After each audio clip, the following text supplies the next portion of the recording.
The warning lights on the bridge turned red. Commander Alina Vance stood at the center of the Alliance flagship, her eyes fixed on the main display screen. The screen showed something that made her blood run cold. 300 enemy ships had just appeared from hyperspace, and they were heading straight toward the fleet. The Alliance fleet had only 47 ships. They were escorting civilian transports carrying 2 million refugees from the destroyed colony world of New Haven. The refugees had nowhere else to go. If the fleet fell, they would all die. "Commander, the Voreth Armada is closing fast," said Lieutenant Raxus, the ship's tactical officer. He was a Kelrani, a tall being with blue skin and 4 arms. His voice was calm, but his hands were shaking. "At current speed, they will reach weapon range in 18 minutes. Alina looked around the bridge. The crew was a mix of different species from across the Alliance. There were humans, Kelrani, the small furry Moxie, and the stone-skinned Gorath.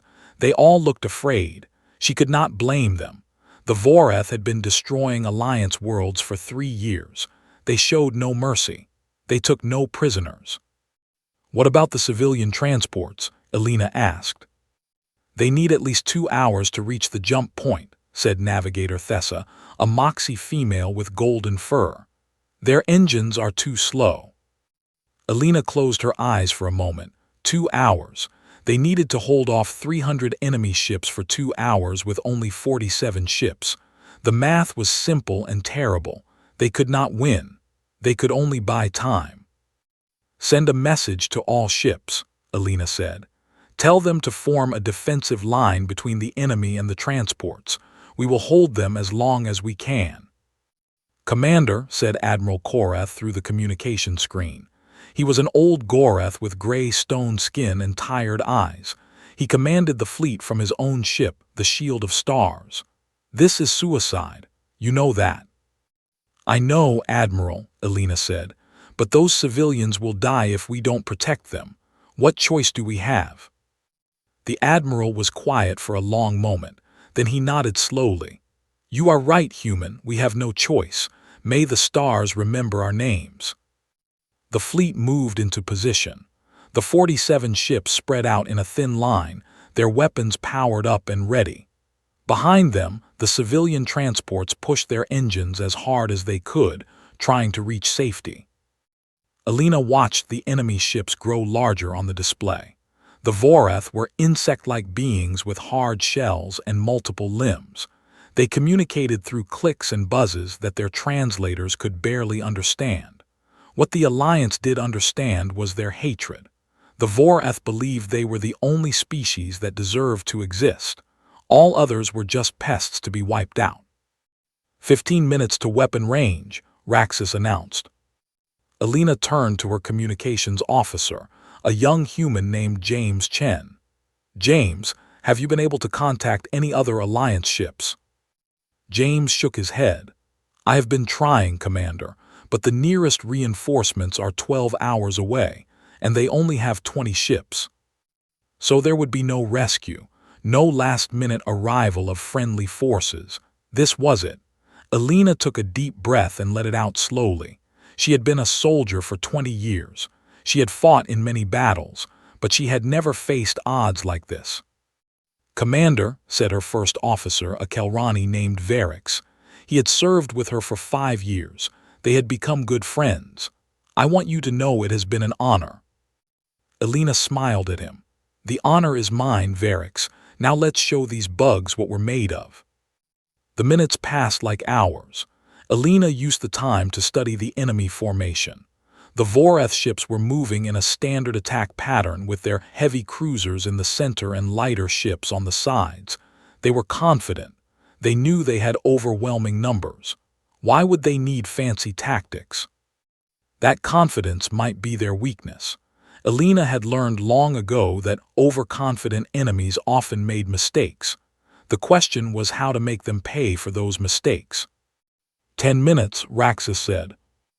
Alina's mind was racing. She thought about everything she knew about Voreth ships. They were fast and had strong weapons, but their shields were not as good as Alliance shields. They also tended to cluster together in battle, supporting each other with overlapping fire. It made them deadly, but it also made them vulnerable to certain types of attacks. An idea began to form in her mind. It was crazy. It was dangerous. It might not work, but it was better than just sitting here waiting to die. "Raxus," she said, "how many nuclear torpedoes do we have?" The Kelrani checked his display. "Our ship carries 12. The entire fleet has about 200. "And what about the mining charges? The ones we were going to use to clear asteroids for the colony?" Raxus blinked. "We have, I think, about 50. They are very powerful, but Commander, they are not weapons. They are just explosives." "Everything is a weapon if you use it right," Alina said. She turned to the communication console. "Get me all ship captains, now." A few seconds later, faces appeared on multiple screens around the bridge. Some human, some alien. All of them looked scared but determined. "Listen carefully," Alina said. "I have a plan. It is risky, but it is our best chance to save those civilians. Here is what we are going to do." She explained quickly. Some of the captains looked surprised, others looked doubtful, but none of them said the plan was impossible. "Can we really do this?" asked Captain Yuri Volkov of the destroyer Storm Wind. He was an old friend of Alina's from their academy days. "We have to try," Alina said. "Better to fight smart than to die stupid." "The human commander is right," said Admiral Korath. "I have never seen a battle plan like this, but I have also never seen a situation like this. Let us do it." The captains signed off to give orders to their crews. Alina turned back to her own bridge officers. "You heard the plan," she said. "Let's get to work. We have 8 minutes." The bridge crew sprang into action. Thessa began calculating new flight paths. Raxus programmed the targeting computers. James sent coded messages to the other ships. Everyone moved with speed and purpose, fear pushed aside by the need to act. Alina watched them work and felt a surge of pride. These were good people, brave people. They deserved to live. She was determined to give them that chance. 5 minutes, Raxus said. The fleet began to move. The ships shifted from their defensive line into a new formation. It looked chaotic, like they were falling apart, but there was a pattern hidden in the chaos. Alina hoped the Voreth would not see it until it was too late. The enemy ships were close now. Alina could see them clearly on the display, their dark hulls covered with weapon ports and sensor arrays. They were moving fast, eager for the kill. 3 minutes, enemy ships are powering weapons. Alina gripped the arms of her command chair. Her heart was pounding. This was it. Everything depended on what happened in the next few seconds. "All ships, this is Commander Vance. Stand by for Operation Desperate Hope." The name had been Varix's idea. Alina thought it fit perfectly. Desperate was exactly what they were, and hope was all they had left. 2 minutes. The Voreth ships spread out slightly as they approached, their formation widening to catch any alliance ships that tried to run. That was exactly what Alina wanted them to do. 1 minute, enemy weapons locked on. "All ships," Alina said, "execute." The Alliance fleet suddenly surged forward, not away from the enemy, not toward safety. They flew straight at the Voreth armada at maximum speed. It was the last thing the enemy expected. At the same time, every ship launched its mining charges. 50 powerful explosives flew out into space, scattered in what looked like a random pattern. The Voreth sensors probably detected them, but they were not weapons. They were not targeted at any specific ship. The enemy would ignore them. That was their first mistake. 30 seconds to contact. The Alliance ships dove into the gaps between the Voreth vessels, weaving through the enemy formation like small fish swimming through a school of sharks. The Voreth tried to target them, but their weapons were designed to hit distant targets. They were not ready for close combat. "Now," Alina shouted, "detonate all charges." 50 mining explosives went off at once. The space between the ships filled with fire and force and electromagnetic chaos. The Voreth ships, clustered together as they always were, took the full impact. Shields overloaded. Sensors went blind. Weapons lost their targeting locks. In that moment of confusion, the Alliance ship struck. Every nuclear torpedo launched at once, 200 warheads flying into the heart of the enemy fleet. The Voreth point defense systems, designed to stop a few missiles at a time, could not handle so many. Explosions bloomed across the display like flowers of fire. When the light faded, 63 Voreth ships were destroyed or crippled. Another 50 were heavily damaged. The enemy formation had collapsed into chaos. But the battle was far from over. "Impressive," came a harsh clicking voice over the communication system. "The Voreth had opened a channel. You have killed many of us, human, but we are still more than you. You will still die." Alina looked at the display. The enemy was already regrouping. They had lost ships, but they still outnumbered the Alliance fleet by nearly 4-1. "Maybe," Alina said, "but we're not dead yet." She cut the channel and turned to her crew. They were battered and tired, but their eyes were bright. They had hurt the enemy. They had proven they could fight. "All ships," Alina said. "Phase 2. Let's show them what happens when you back a human into a corner." The battle for survival had just begun. The Alliance fleet scattered like leaves in a wind. The ships flew in every direction, some diving down, others climbing up, all of them moving at maximum speed. To the Voreth, it must have looked like the enemy was running away in panic. Alina smiled grimly. "Let them think that." "All ships maintain evasive patterns," she said into the communication system. "Make them chase you, but stay within the operation zone." The operation zone was a sphere of space about 10,000 kilometers across. Alina had defined it before the battle began. As long as her ships stayed inside that zone, they could support each other. More importantly, they could spring the next part of her trap. The Voreth commanders did exactly what Alina expected. They ordered their ships to pursue the fleeing Alliance vessels. The enemy fleet spread out, each ship chasing the nearest target. Their tight formation dissolved into dozens of separate hunts. "Just like wolves after sheep," Varric said. "They see prey and they chase." "Too bad for them," Alina replied. "These sheep have teeth."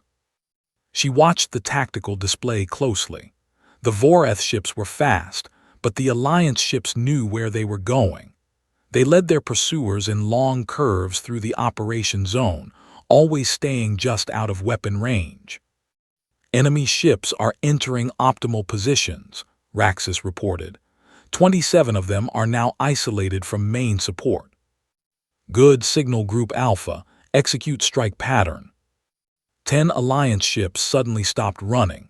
They turned around and flew straight at their pursuers, weapons blazing. The Voreth ships were caught by surprise. They had expected easy kills, not a coordinated counterattack. The fight was short and brutal.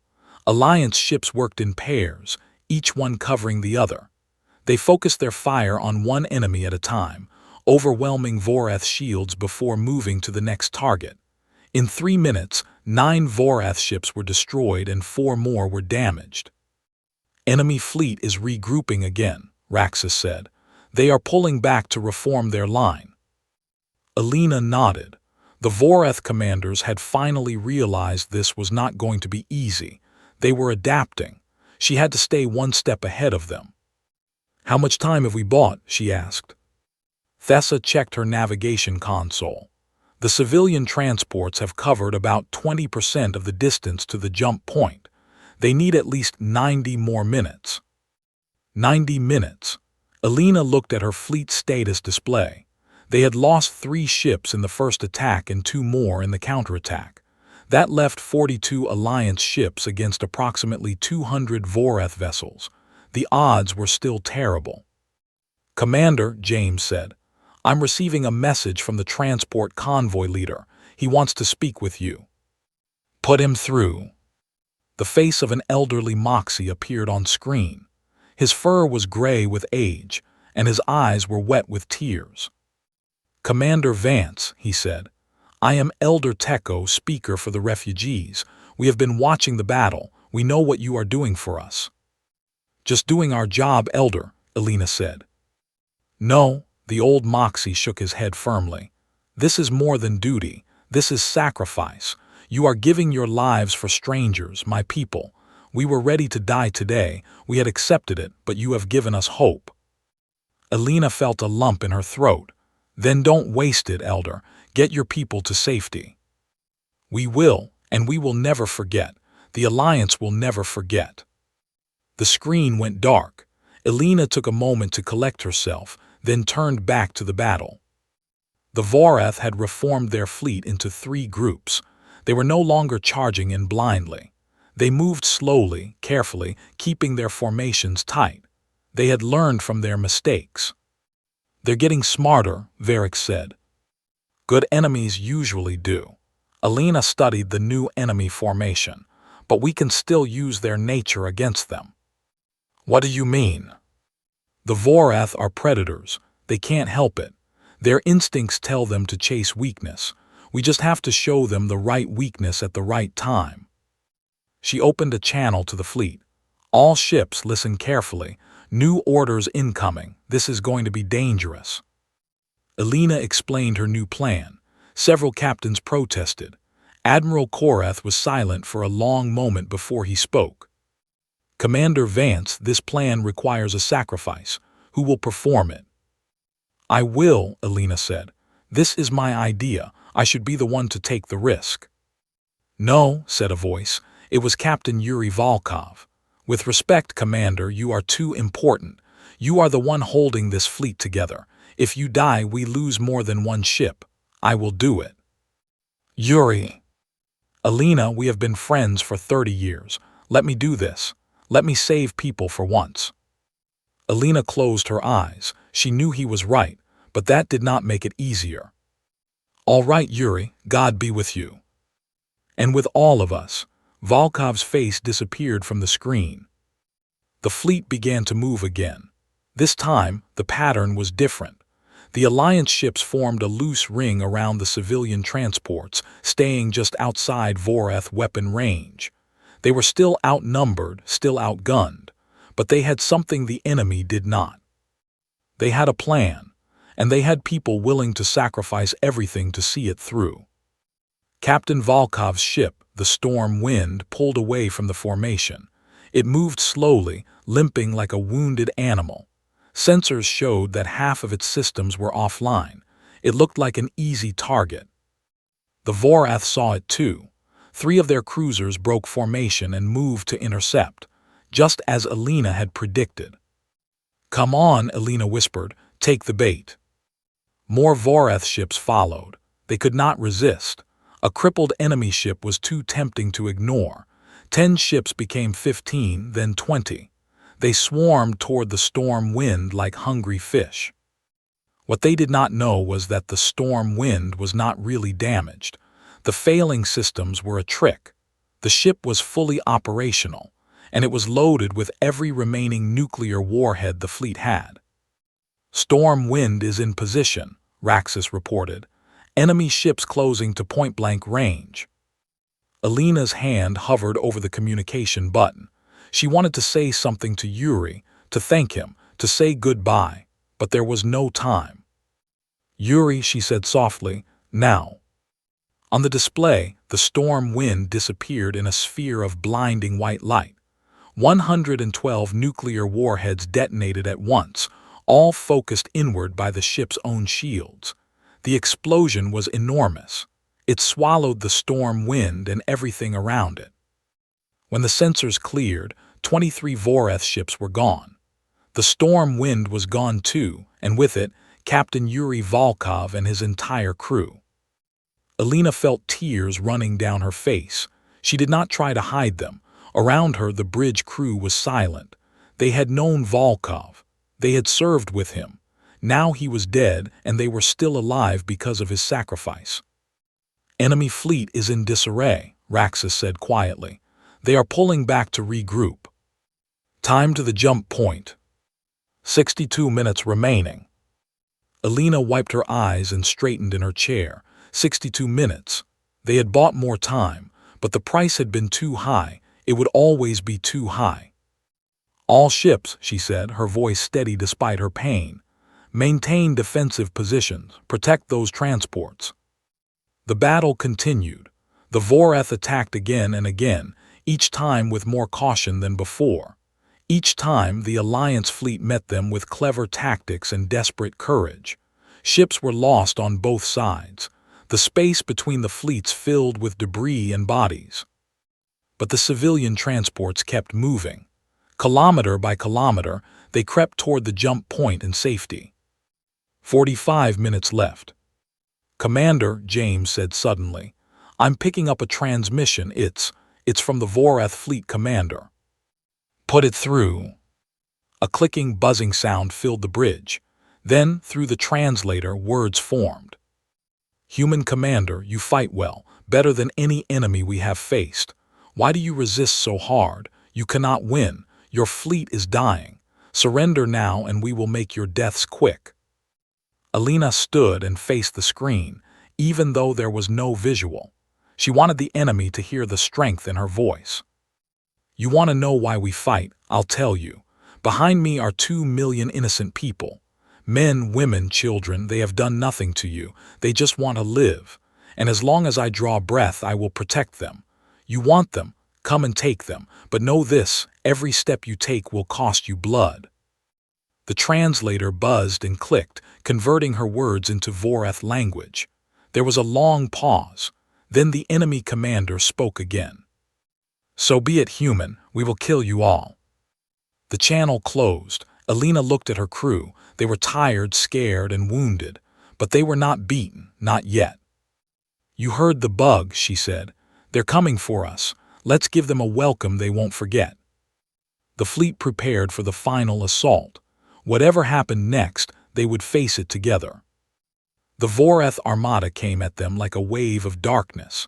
153 ships, all that remained of the original 300, moving as one toward the battered Alliance fleet. They had stopped being cautious. They had stopped hunting individual ships. Now they wanted to end this battle with overwhelming force. Alina watched them approach and felt a strange calm settle over her. She had done everything she could. Her crew had done everything they could. Now it was time to see if it would be enough. "All ships form up around the transports," she ordered. "We make our stand here." The Alliance fleet gathered together, 28 ships arranging themselves in a protective shell around the civilian vessels. They were outnumbered more than 5 to 1. Their shields were failing, their weapons were low on ammunition, and their crews were exhausted. But they were not giving up. 32 minutes to the jump point, Thessa reported. "The transports cannot go any faster." 32 minutes, an eternity in battle. Alina did not see how they could hold that long, but she would try. They all would try. "Weapons target the lead enemy ships," she said. "Make every shot count." The Vorath opened fire at maximum range. Energy beams and missiles streaked across space, slamming into Alliance shields. The smaller ships rocked under the impact. One destroyer, the Brave Heart, lost its shields completely and began to drift, smoke pouring from its wounds. "Return fire," Alina commanded. The Alliance ships answered with everything they had left. The space between the fleets filled with crisscrossing lines of fire. Enemy ships exploded. Alliance ships exploded. The battle became a desperate, chaotic struggle for survival. "Shield generators are overheating," the chief engineer reported through the intercom. "We can maybe take 10 more minutes of this." 10 minutes, 22 to go. The math still did not work. "Commander," Raxus shouted. "New contacts, multiple ships entering the system." Alina's heart sank. More Vorath, they were finished. Then she looked at the display and saw something that made her breath catch in her throat. The new ships were not Vorath. They were Alliance. "Receiving transmission," James said, his voice shaking with sudden hope. It's the Third Fleet." A familiar face appeared on the main screen. Admiral Chen, commander of the Third Fleet and one of the most respected officers in the Alliance military. This is Admiral Chen to all Alliance forces. We received your distress call and pushed our engines past safety limits. Sorry we're late. What's your situation? Alina felt tears threatening again, but this time they were tears of joy. Admiral, you are the most beautiful sight I have ever seen. We have Voreth forces attacking civilian transports. We've been holding them off, but we can't last much longer. Understood, Commander Vance. We have 42 ships and fresh crews. Let's end this. The Third Fleet dove into battle like avenging angels. Fresh ships with full weapons and shields slammed into the Voreth flank. The enemy formation shattered under the unexpected assault. Ships that had been closing on the transports suddenly found themselves fighting for their own lives. All Alliance forces, this is Admiral Chen. Push them back. Protect those civilians at all costs. The battle turned. For the first time since the fighting began, the Alliance had numbers on their side. The Voreth tried to regroup, tried to fight back, but they had already lost too many ships. Their formations fell apart. Their captains panicked. Enemy ships are breaking off, Raxus reported, his voice filled with wonder. They're retreating. Alina watched in disbelief as the Voreth armada turned and ran. Ships that had been so eager to kill were now desperate to escape. They fled toward the edge of the system, pursued by Alliance fighters. Let them go, Admiral Chen ordered. Our job is to protect, not to chase. All ships form escort around the transports. Get those people to safety. The next 32 minutes were the longest of Alina's life. She stood on her bridge, barely able to believe it was over. Her crew moved through their duties in a daze. They had been prepared to die. Now they were going to live. When the civilian transports finally reached the jump point and began their transition to safety, a cheer went up through the fleet. Alina could hear it echoing through the corridors of her own ship, mixed with sounds of weeping and laughter. Transports are away, Thessa announced. All 2 million refugees have reached safety. Alina slumped back in her chair. Her body felt like it weighed 1,000 pounds. The adrenaline that had kept her going was fading, leaving behind nothing but exhaustion and grief. We did it, Varric said softly. He was standing beside her, his 4 hands clasped together. We actually did it. We did, Alina agreed, but the cost. She did not need to finish. They all knew the cost. 19 Alliance ships destroyed. Thousands of lives lost. Good people like Yuri Volkov who had given everything so that others could live. Commander Vance, Admiral Chen's voice came through the communication system. Please join me aboard the Shield of Stars for debriefing. There is much to discuss. Understood, Admiral. I'm on my way. Alina stood slowly, her muscles protesting every movement. She looked around her bridge one last time. These people had fought beside her through the worst battle of their lives. They deserved to know how proud she was. You were all magnificent today, she said. Every single one of you. I would serve with you again anywhere, anytime. Now get some rest. You've earned it. She left the bridge and made her way to the shuttle bay. The corridors of the ship showed the scars of battle, scorch marks on the walls, temporary patches on hull breaches, exhausted crew members sleeping wherever they had collapsed. These were the marks of sacrifice. These were the marks of courage. When Alina arrived on the Shield of Stars, she found Admiral Chen waiting for her in the conference room. Admiral Korath was there too, his stone face impossible to read. Several other senior officers sat around the table, their expressions a mix of exhaustion and relief. Commander Vance, Admiral Chen said as she entered, please sit. We have been reviewing the battle records while we waited. Alina took a seat, her body grateful for the rest. I'm sorry we couldn't save more ships, Admiral. We did the best we could. The best you could, Chen's eyebrows rose.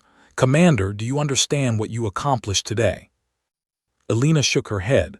I survived. We saved the civilians, that's all I know. Admiral Chen stood and walked to the display screen on the wall. He activated it, showing a tactical replay of the battle. Let me tell you what you did. You were outnumbered more than 6-1 at the start. You faced an enemy fleet that has destroyed every force we have sent against them. And you not only survived, you killed or disabled over 140 of their ships. 140, Commander, with a force of 47 vessels. Alina stared at the numbers on the screen. She had been so focused on survival that she had not thought about the bigger picture. The Voreth have never suffered a defeat like this, Chen continued. In 3 years of war, they have won every major battle. They have destroyed our colonies, killed our people, and pushed us to the edge of extinction. But today, you showed them that they can be beaten. You showed the entire alliance that we can fight back. Admiral Koreth spoke then, his deep voice rumbling like distant thunder. When I first saw your battle plan, I thought you were crazy. A human with human ideas, I said to myself, but I was wrong. Your plan was brilliant. Your courage was inspiring. You saved my people today, Commander. The Goreth will not forget. Alina felt overwhelmed. She had just been trying to survive. She had not thought about inspiring anyone. What happens now? She asked. Now, Admiral Chen said, we take you home. The Alliance Council wants to meet you. The news services want to interview you. You have become famous, Commander, the human who broke the Voreth Armada. I don't want to be famous, Alina said quietly. I just want to remember my friends. She was thinking of Yuri, of all the others who had died so that the refugees could live. We will remember them, Chen said, his voice gentle. We will remember them all. Their sacrifice will be honored, but right now the Alliance needs hope. We have been losing this war for 3 years. People are scared. They have started to believe we cannot win. You have given them something to believe in again. Alina nodded slowly. She understood. In war, hope was a weapon too, maybe the most important weapon of all. All right, she said. I'll do whatever the Alliance needs, but I have one request. Name it. I want to be at the memorial service. For all the ships we lost today, every single one of my people deserves to be honored. Admiral Chen smiled. That was already arranged, Commander. You will speak at the service. You will tell the Alliance what kind of people they were. Alina felt tears threatening again. This time she let them fall. There was no shame in crying for the dead. There was only love. 3 weeks later, Alina stood on a platform overlooking the Memorial Plaza on Earth. 200,000 people filled the plaza below, and billions more watched through broadcast systems across Alliance space. Behind her, a massive wall displayed the names of everyone who had died in the Battle of New Haven. She had spent those 3 weeks in a daze. There had been meetings with politicians, interviews with journalists, and ceremonies with military leaders. Everyone wanted to hear her story. Everyone wanted to shake her hand. She had become a symbol of human determination, of Alliance unity. But right now, standing before that wall of names, she felt like nothing more than a woman who missed her friends. People of the Alliance, she began, her voice amplified across the plaza. I am not good at speeches. I am a soldier, not a politician. But I promise to tell you about the people who saved those 2 million refugees. So let me tell you about them. She spoke for an hour.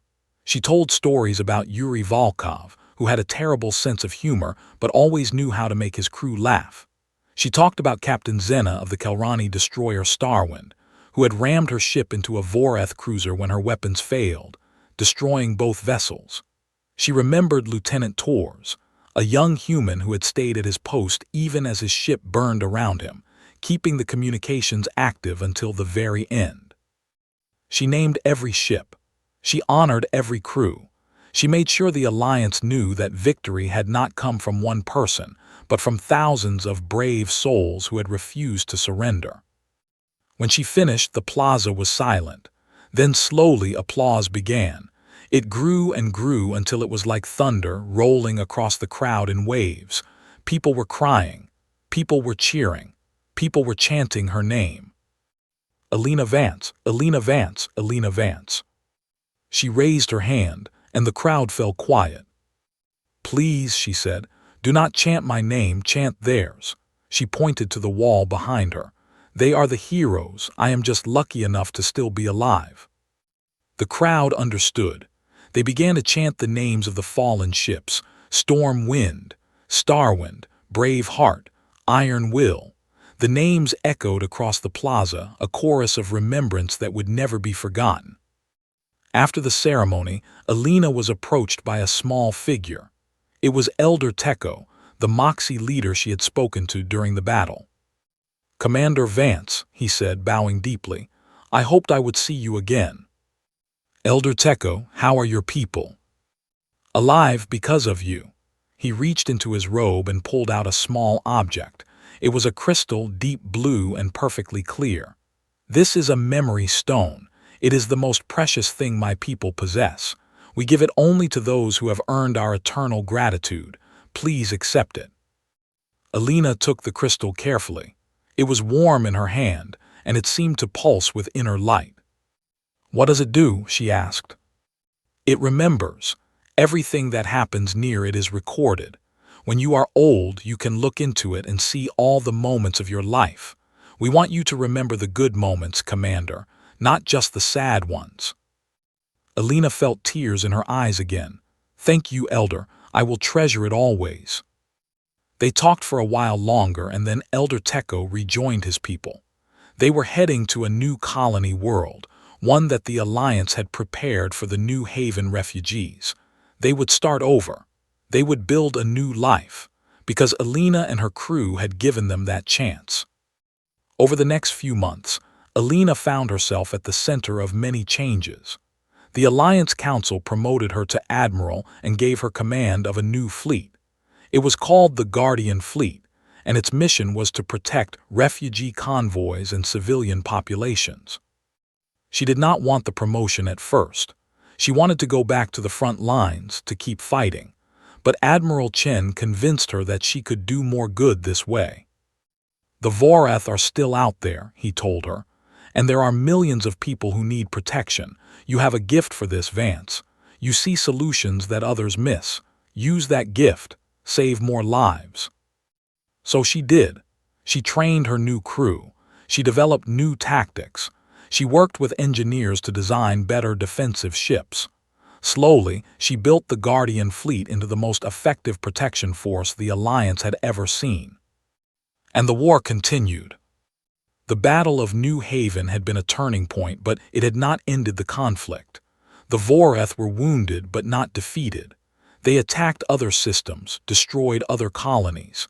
The Alliance fought back, winning some battles and losing others. But something had changed.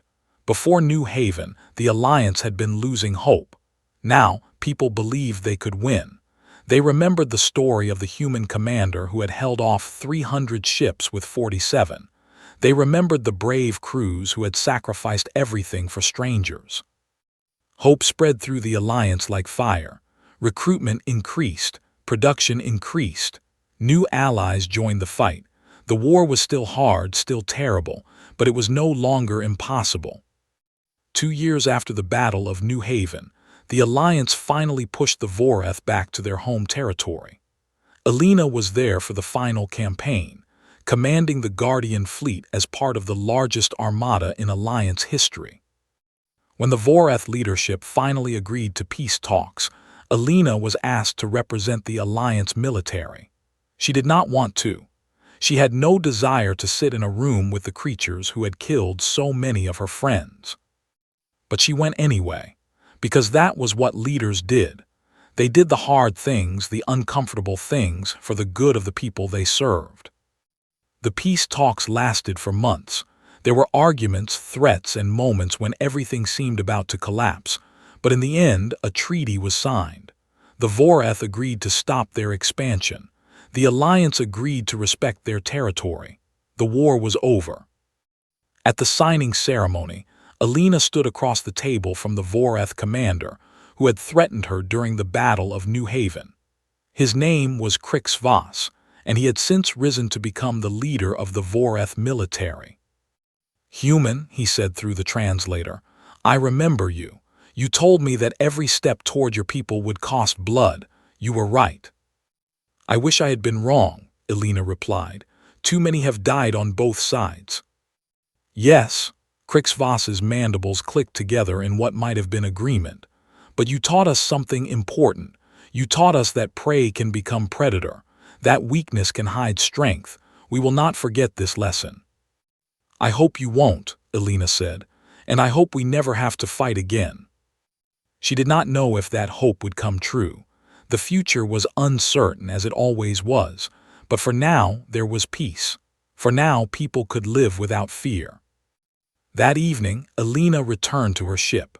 She went to her quarters and took out the memory stone that Elder Techo had given her. She held it up to the light, watching the blue crystal shimmer. So many memories, so many faces. Yuri laughing at one of his own jokes, Varric standing beside her on the bridge, the crew of the Storm Wind waving as they headed to their final battle. She missed them. She would always miss them. But she knew they would be proud of what she had accomplished.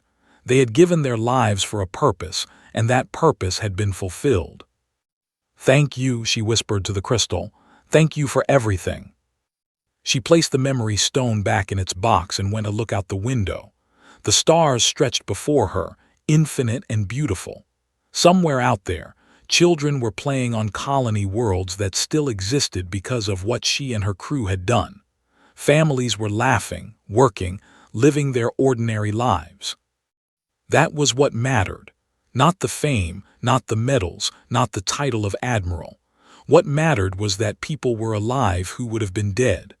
What mattered was that hope had been kept alive when everything seemed lost. Alina Vance smiled and turned away from the window. Tomorrow there would be more work to do. There was always more work, but tonight she would rest and remember. She had earned that much at least. 10 years later, the Alliance unveiled a statue in Memorial Plaza. It showed a figure standing tall, one hand raised toward the sky, the other holding a broken sword. The face was Alina Vance's, captured in bronze for all eternity. She was 80 years old now, retired from active service.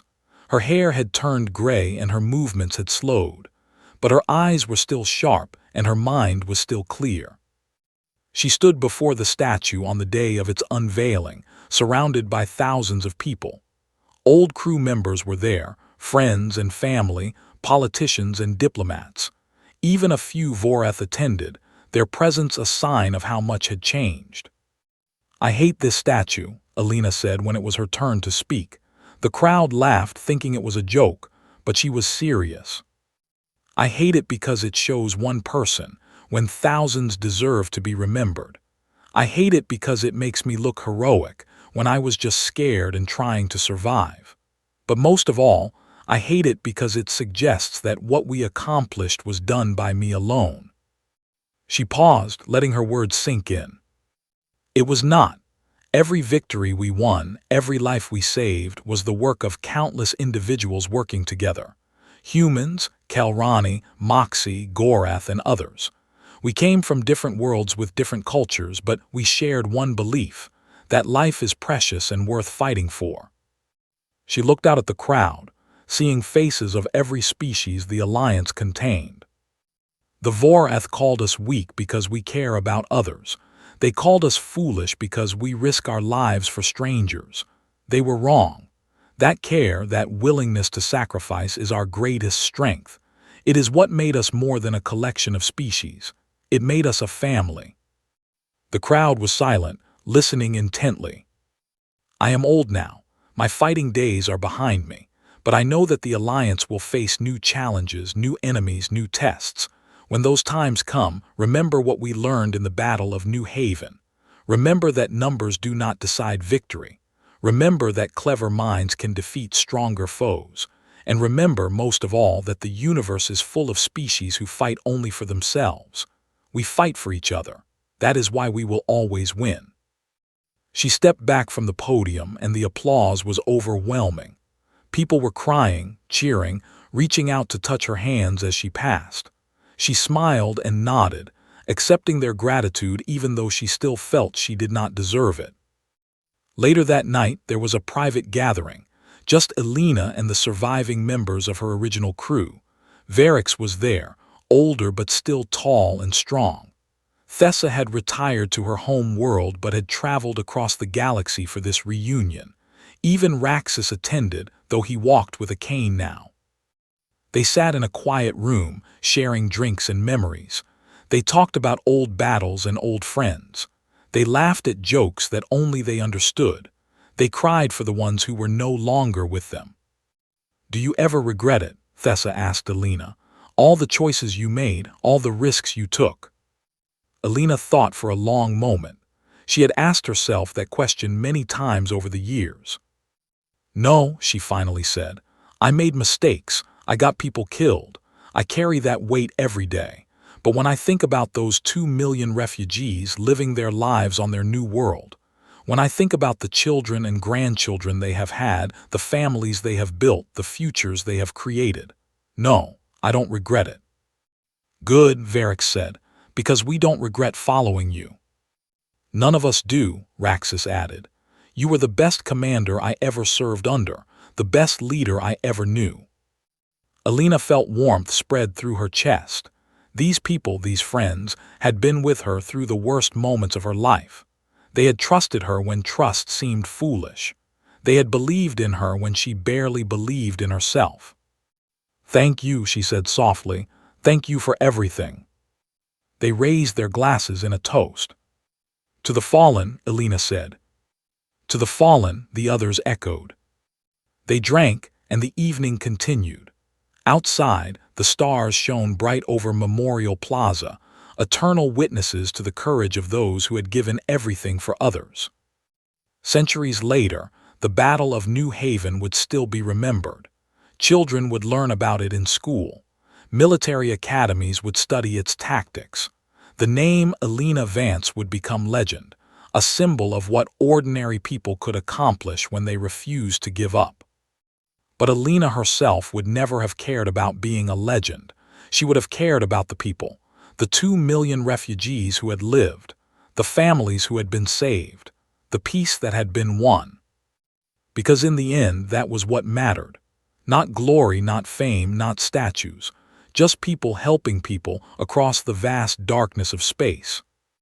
And that was something worth fighting for.